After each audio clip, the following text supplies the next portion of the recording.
Okay, well, I'm gonna have to refilm that, or I don't know, I'll edit it some kind of way. Anyway, we have reinforcements tonight because there's so much to talk about. There's a lot to say. Um, okay, so let's start with yeah. I was basically saying I did a good job with finances this month, and so I bought a Veuve. It's an ice rosé. It was about $16 at the grocery store. So let's taste it. Give me a second to open it.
Give it a little taste.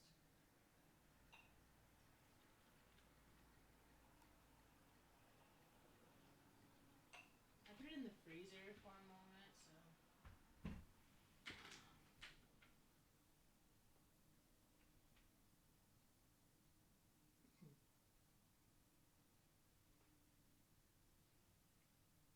I like it. Okay, I like it.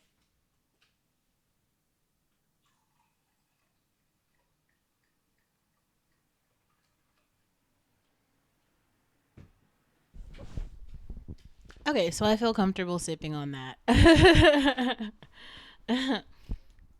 Here, I'll try to fix my lighting a little bit.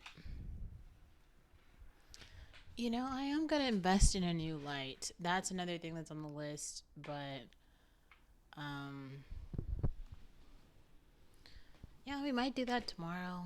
Maybe, maybe not though, because I kind of want to get a chair. There's a lot of shit on the list to get. Mm. Anyway, um, there was a death. There was a death, and there was a group chat, and it was all so intense. How can we start the story?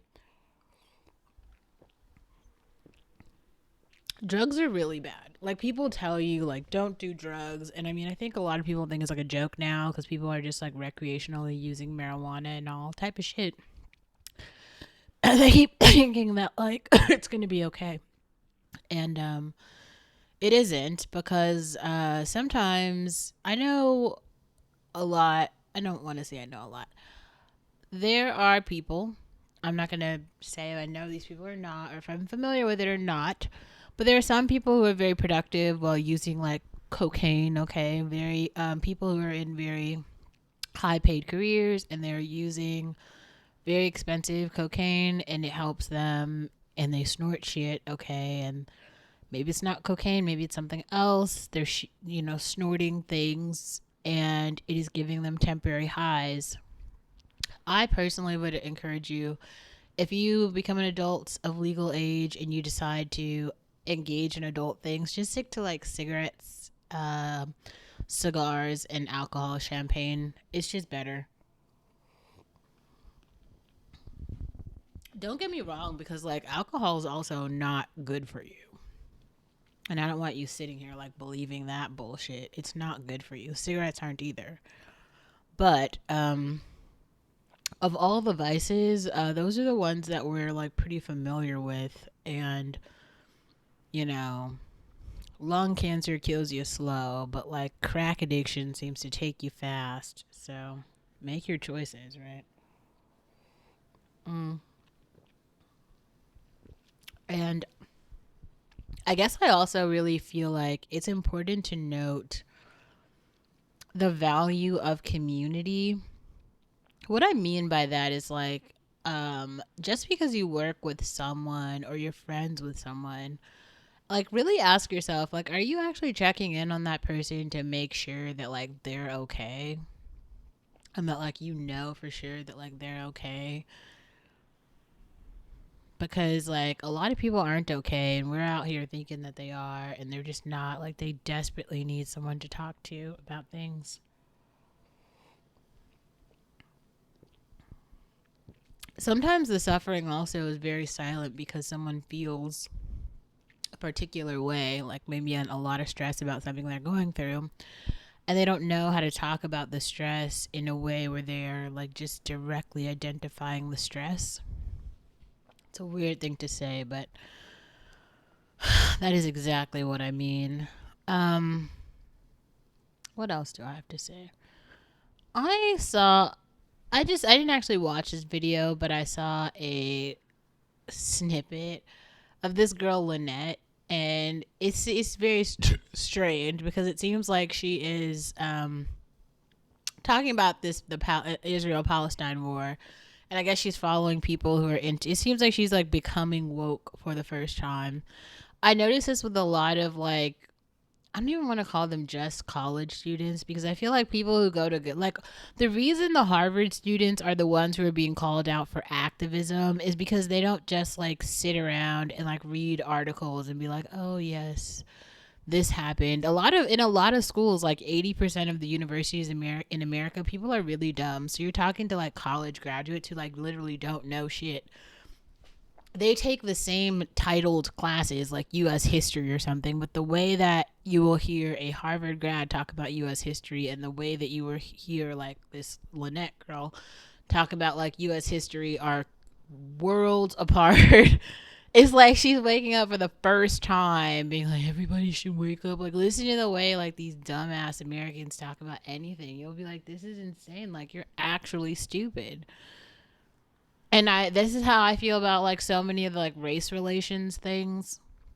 And it's another reason why I continue to like really make sure like to pull myself back into this like African box. Like put me as black every single time.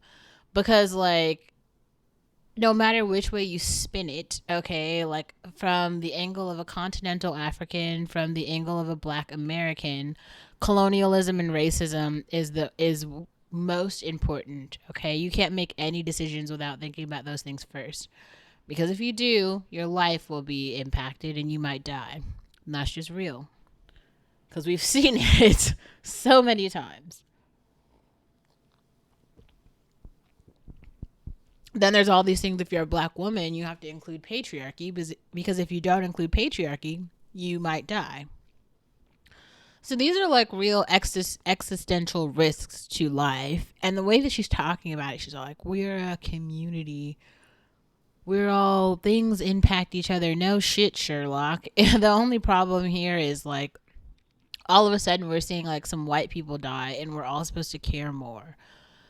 PSA, we don't. We don't. I'm not here with the White Lives Matter shirt or even the White Lives Don't Matter shirt.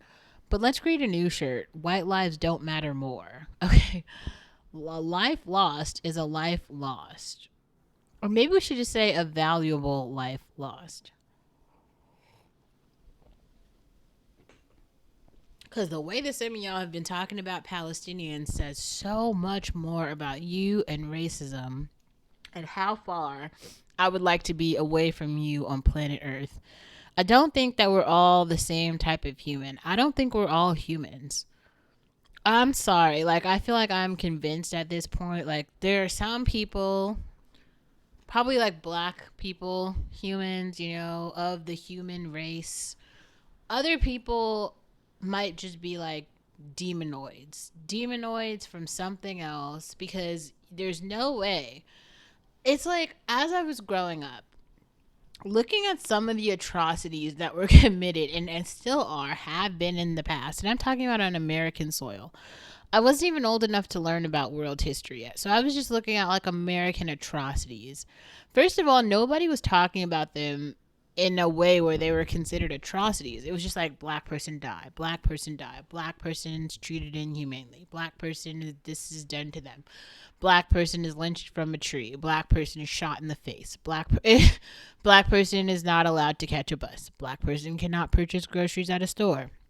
It's just like, wow, okay, this is society, and everyone was like totally cool with it. Like, this was the thing, this was normal, this was in my lifetime. Okay, like, and I'm not that old. Like, that's what. And so when I'm talking about history, the history is like so fucking recent. The people who believed in these laws are like still here now. Yes, they are going to die off sooner than later. Amen. But like, not the point. The point is they really believed this shit. And they were totally content with it happening. Like, everyone wasn't out there protesting in the street and being like, let's change things. They were like, this is fine. I'm fine with this. This is okay. I think we have to really learn from that. That's why people are saying silence is violence. I don't have any wise words or positive sayings to give to any Jewish people or any Israeli people right now. And I saw there's this model that I felt like I liked her. And she posted this thing about Israel that was like, if you were trying to look now, look in the face of evil, look at it. And it's like, girl, the evil is you, and she doesn't even see it. Like, the devil is in you, sweetheart. She doesn't even see it. It's like so easy to like point the mirror at somebody else and just try to reflect it. Oh, it's them. Oh, it's them. Because you've been sold a fucking propaganda bullshit. The weird part of this, and I made a podcast episode about this, which I will like link it in the description box, because I didn't want to come on camera, but I had these thoughts. Like, so there's this venture capitalist, and he's basically saying he doesn't want to hire. And actually, another Berkeley professor did this. He was like, don't hire my racist students. They're so awful. They're so racist. Please don't hire them. I want to give you a list of who they are so that you don't hire them. So you're trying to exclude people from the economic workforce. That's another form of like racism. And this is another reason why I really hope that creators, writers, technologists, like, look at this now and realize that the people who own the systems that we're all using, all of these platforms, that these banks that we're like investing in, okay, like, we actually have to build new stuff that doesn't include them, or else we won't survive, because we can't live with them. That's what this is.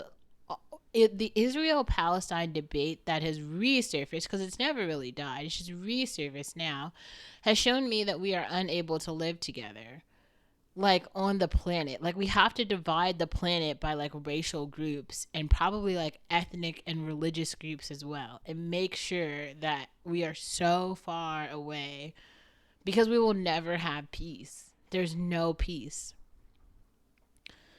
The fact that Israelis seriously believe that they can just force other people off of their fucking land and everyone's supposed to be okay with it, and the American government just gives billions of dollars to like finance it, and we're all just like watching it, and it's just like, fine.